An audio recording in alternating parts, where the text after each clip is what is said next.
Hey, welcome back to vosNET-Gaming. I'm Vosman, and today we're doing a 2-minute review of a little known Finnish independent game studio called Channel 37 and their offering of The Last Caretaker.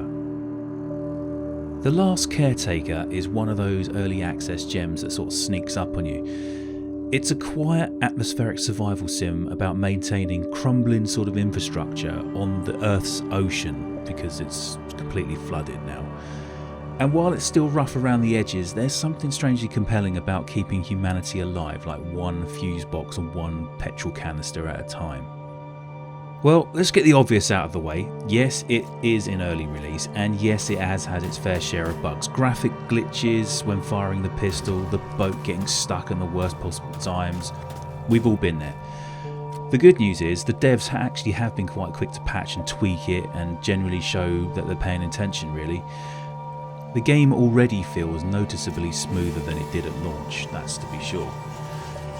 But underneath the hiccups, there is a surprisingly rich core of game here. You're tasked with powering generators, managing fuel systems, routing gas lines and figuring out all the small but interconnected details that keep this abandoned sort of infrastructure alive. It can be frustrating at first, the kind of why isn't this turning on kind of frustration, but once the systems click it becomes deeply satisfying actually. It's not about combat or chaos, although there is a bit of that. It's about understanding how things work and bringing order back to the forgotten world. What really sells The Caretaker for me is its atmosphere. It's lonely, but kind of meditative and oddly cozy for a game set in the middle of like the ocean and nowhere. There are plenty of tasks to keep you busy and the loop of repairing, refueling and reigniting old machinery. It's almost therapeutic. Now if you're looking for a fast action or polished AAA spectacle, this isn't that. But if you want a slow burn management experience where everything working right feels like a victory, The Last Caretaker is already shaping up to be something special. With continued updates, this could be the go-to game for anyone who just wants to relax, fix some old tech and keep the spark of humanity alive somewhere out there in the stars.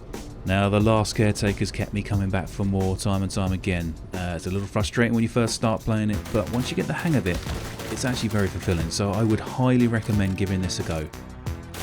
Now if you like this kind of thing, you know what to do, hit the like button, and if it's the first time you're here or you haven't done so before, smash that subscribe button as well because it's free and it helps out the channel a hell of a lot and I really appreciate it. It'd be good to have you along for the ride. In the meantime, drop a comment if you feel inclined to do so, but otherwise, take care of each other, be good to each other, be kind and all that stuff, and keep on caretaking. I will see you in the next one.